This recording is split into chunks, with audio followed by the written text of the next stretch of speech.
నమస్కారం, నేను మీ రేవంత్. సో మనం ఈ జూన్ 15-16 తారీఖుల్లో ఈ ఫైనాన్షియల్ మార్కెట్స్లో ఉన్నటువంటి ఇన్వెస్ట్మెంట్ వెహికల్స్ మీద awareness and educative webinar conduct చేయబోతున్నాం. రిజిస్ట్రేషన్ కోసం కిందున్న నెంబర్కి కాల్ చేసి రిజిస్టర్ చేసుకోండి.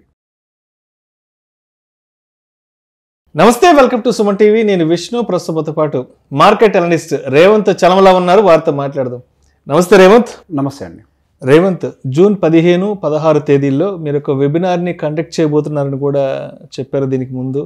ఏంటి అసలు ఈ వెబినార్ ద్వారా ఎటువంటి ఇన్ఫర్మేషన్ని మనం ఆడియన్స్కి కన్వే చేయొచ్చు అంటారు? అండ్ ఈ వెబినార్ని అటెండ్ అవ్వడం వల్ల ఫైనాన్షియల్ మార్కెట్స్ గురించి మనకి ఎటువంటి ఇన్ఫర్మేషన్, అదేవిధంగా ఎటువంటి నాలెడ్జ్ని మనం గ్రాప్ చేసుకోవచ్చు అంటారు? ఏంటి అసలు ప్రధానంగా ఈ వెబినార్లో ఉన్న కీ హైలైట్స్ ఏంటి అసలు? సార్, ఒక వ్యక్తి ఫైనాన్షియల్గా సక్సెస్ఫుల్ అవ్వాలి అని అంటే అబ్నార్మల్గా నాలెడ్జ్ గెయిన్ చేయాల్సిన అవసరం లేదు. అదే ఫైనాన్షియల్ మార్కెట్స్ మీద ప్రతి ఒక్క టెర్మినాలజీ తెలుసుకొని కష్టపడాల్సిన అవసరం లేదు. సో బేసిక్గా దానికి సంబంధించి కూడా మనకి కొన్ని స్టోరీస్ ఉన్నాయి. ముగ్గురు ఎక్స్పర్ట్స్ని ఫండ్ సెలెక్ట్ చేయించి ఒక 3 కోతులు నవతలుగా ర్యాండమ్గా పిక్ చేపిస్తే, సేమ్ ఒక 10 బంచ్ ఆఫ్ ఫండ్స్ తోటి సెలెక్ట్ చేపిస్తే ర్యాండమ్గా, వీటికి ఎక్కువ రిటర్న్స్ వచ్చాయి. సో బేసిక్గా మనం అతి తెలివితోటి కొన్ని పాడు చేస్తూ ఉంటాం. మనకి ఫైనాన్షియల్ టూల్స్ని యూజ్ చేసుకునే విషయంలో అంతకంటే ఎక్కువ ఎలాంటి డెసిషన్ తీసుకోవాలంటే, బేసిక్గా కోతి అంటే దానికి బుర్ర లేదు, దాంతో ప్రాబ్లం లేదు. కానీ మనిషికి కొంత బుర్ర ఉంది, ప్రతి దాన్ని చూస్తూ ఉంటాం, ఆలోచిస్తూ ఉంటాం. సో ఒక బేసిక్ నాలెడ్జ్ని మన మైండ్లో పెట్టుకొని అసలు ఇన్వెస్ట్మెంట్ టూల్స్ ఏమేమి ఉంటాయి మనకు ఫైనాన్షియల్ మార్కెట్స్లో, ఎటువంటి వాటిలో ఇన్వెస్ట్మెంట్స్ పెడుతూ ఉంటే ఎంత రిస్క్ ఎక్స్పోజర్ ఉంటూ ఉంటుంది, సో మన పోర్ట్ఫోలియోని ఎన్ని విధాలుగా డైవర్సిఫై చేయొచ్చు, అసలు ఫస్ట్ వాటికి సంబంధించి ఎన్ని రకాల ఆప్షన్స్ అంటే వాటి పద్ధతులు, ఇన్వెస్ట్మెంట్ ట్రాన్సాక్షన్ మోడ్స్ ఎన్ని రకాలుగా ఉంటాయి, సో వీటన్నిటిని డిస్కస్ చేసుకుంటూ ఒక బేసిక్ నాలెడ్జ్ని తెచ్చుకునే ప్రయత్నం చేస్తాం. సో బేసిక్గా దీంట్లో ఒక ఇన్వెస్టర్ వాళ్ళ యొక్క ఇన్వెస్ట్మెంట్ సైకాలజీని ఎలా మెయింటైన్ చేసుకోవాలి. మెజారిటీగా ఒక ఇన్వెస్టర్ ఫెయిల్ అయితే సహజంగా వాళ్ళ సైకాలజీ వల్లనే.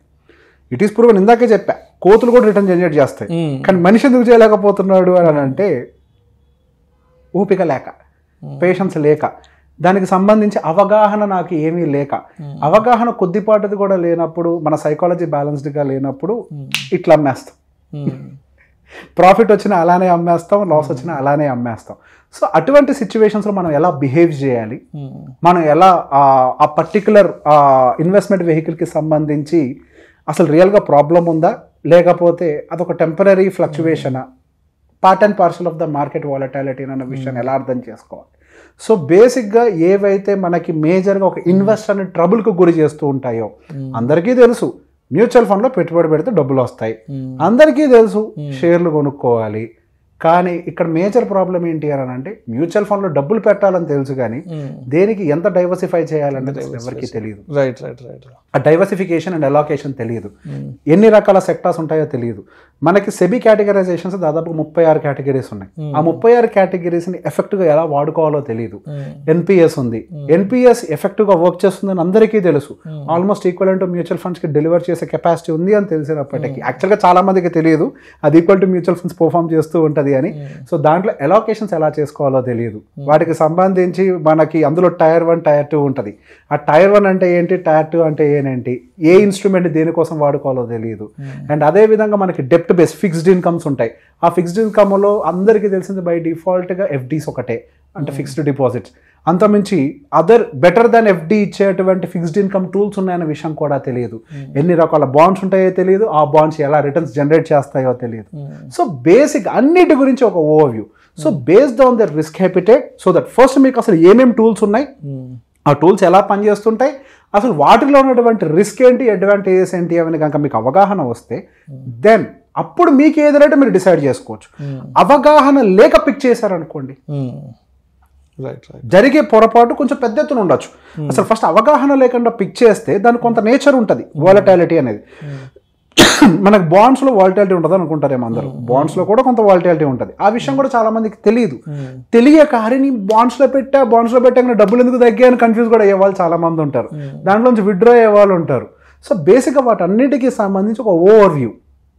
ఓకే, ఏ దాంట్లో ఎలాంటి మూమెంట్స్ ఉంటాయి, ఎంతవరకు రిస్క్ ఉంటుంది, సో ఎలా డైవర్సిఫై చేసుకోవాలి, ఎంతంత పోర్షన్ ఆఫ్ ఎలోకేషన్ ఏ పోర్ట్ఫోలియోకి మన పోర్ట్ఫోలియో అంటే ఈక్విటీ కాదండి, వెల్త్ పోర్ట్ఫోలియో. ఒక వెల్త్ పోర్ట్ఫోలియోలో ఫైనాన్షియల్ టూల్స్ని యూజ్ చేసుకుని ఎలా డైవర్సిఫై చేసుకోవాలి అన్న అంశం గురించి మనం ఇందులో మెయిన్గా డిస్కస్ చేస్తూ ఉంటాం. అండ్ డ్యూరేషన్ విషయానికి వస్తే సాటర్డే సండే అన్నారు కదా, సో సాటర్డే ఎన్ని అవర్స్ తీసుకుంటారు, సండే ఎన్ని అవర్స్ తీసుకుంటారు, అండ్ జూమ్ ద్వారా అని చెప్పారు కూడా. అవును సార్. సో బేసిక్గా దీన్ని మనకు ఆన్లైన్ ప్లాట్ఫామ్ యూజ్ చేసుకుంటున్నాము. సో బేసిక్గా మనకి ఆన్లైన్ ప్లాట్ఫామ్లో సో దట్ ఏంటి అని అంటే more number of people can be connected. ఎక్కడి నుంచి కనెక్ట్ ఫ్రమ్ ఎనీవేర్. ఒక చిన్న పని కోసం, ఒక 2 గంటల యాక్టివిటీ కోసం ఎంతో దూరాల నుంచి ట్రావెల్ చేయాల్సిన అవసరం ఉండకూడదు. సో అందరూ ఒక దగ్గరకు వస్తే తక్కువ ఖర్చుతోటి కంప్లీట్ చేసేయగలుగుతాం అనే ఉద్దేశంతో జూమ్ ప్లాట్ఫామ్ ఎంచుకున్నాము. సో మనం ఒకేసారి ఎక్కువ సబ్జెక్ట్ని మైండ్లోకి పంప్ చేసి బర్డెన్ పెంచకుండా, సో 2 ఈక్వల్ పార్ట్స్ కింద ఒక మనిషి ఓపిక కూర్చోగలిగేది 2 నుంచి 3 గంటలు మాక్సిమం. 2 గంటలు అంతే, ఇంకా 3 గంటలు కూడా కష్టం. సో 2 గంటలకు మించి కూర్చోలేరు కాబట్టి ఆ 2 hours టైం ని మనం Saturday and Sunday 2 hours on Saturday and 2 hours on Sunday. So time 4 గంటల సెషన్. ఒక 4 గంటల సెషన్ లో మనం మాట్లాడుకుంటాము. సో దాంతో పాటుగా యాక్చువల్గా ఇందులో ఏంటి అంటే సార్, మనం ఎంతసేపటికి నా సైడ్ నుంచి మెసేజ్ డెలివర్ చేయడం కంటే కూడా అవతల వాళ్ళ డౌట్స్ ఎక్కువగా ఉంటాయి. సో ఎక్కువ కూడా ఇంటరాక్టివ్ సెషన్ వేలో దాన్ని మనం తీసుకెళ్లే ప్రయత్నం చేద్దాం అనుకుంటున్నాం. సో దట్ ఇప్పుడు మీకున్న డౌట్ నలుగురికి హెల్ప్ కూడా అవుతుంది. ఆ డౌట్ వేరే వాళ్ళకి రాకపోవచ్చు, తర్వాత నెక్స్ట్ స్టేజ్ లో రావచ్చు. సో బేసిక్ గా ఒకళ్ళు అడిగే డౌట్ ఇంకొక డౌట్ ని కూడా క్లియర్ చేస్తుంది అన్నోయింగ్లీ. సో ఒక రకమైన గ్రూప్ డిస్కషన్ లాగా, సో వాళ్ళకు ఉన్నటువంటి అనుభవంలో వాళ్ళు ఏదైనా లాస్ ఎదుర్కొని ఉంటే ఎటువంటి సందర్భంలో వాళ్ళు ఎదుర్కొని ఉంటారు, ఎలా ఎదుర్కొని ఉంటారు, వాళ్ళు అలా చేసి ఉంటే బాగుండేది. సో ఇక్కడ మనం రకరకాల కేస్ స్టడీస్ కూడా అబ్జర్వ్ చేసే అవకాశం దొరుకుతుంది. సో దానితో ప్రతి ఒక్కటి మనం అనుభవించాకే నేర్చుకునే అవసరం లేదు, నలుగురు నుంచి విని కూడా నేర్చుకునే అవకాశం దొరుకుతుంది. సో ఎవ్రీ టైం మనకి లైఫ్ అనేది అనుభవించే నేర్చుకోవడానికి ఏం కాదు, విని నేర్చుకోవడానికి అవకాశం ఇస్తుంది. ఆ విని నేర్చుకునే అవకాశం మనకి ఒక రకంగా ఇందులో. సో మోర్ ఆఫ్ ఇంటరాక్టివ్, ఎక్కువగా వాళ్ళకు ఉన్నటువంటి వాళ్ళు చాలా అంటే బేసిక్గా ఇన్వెస్టర్స్ చాలా మంది ఈ మధ్య అన్నిటిని ఎక్స్ప్లోర్ చేస్తున్నారు. వాళ్ళు ఎదుర్కొన్న సమస్యలని అన్నిటిని మనం మాట్లాడుకుంటూ we can exchange the idea. So అందరికీ కూడా ఒక మంచి అవగాహన వస్తుంది ఇందులో. రైట్. సో మొత్తానికి June 15th 16th, June 15th and 16th Saturday and Sunday మంచి వీకెండ్స్. అందరికి వీకెండ్ ఐటీ ఎంప్లాయీస్ కానీ ఉద్యోగాలు చేసుకున్న అందరికి ఫ్లెక్సిబుల్ గా ఉంటుంది. సో ఫ్లెక్సిబుల్ గా ఉండే టైమింగ్స్ చూసుకొని మన evening 2 hours and next day Sunday also evening 2 hours plan చేస్తాం. Right. Thank you so much Revanth. Thank you అండి. నమస్కారం, నేను మీ రేవంత్.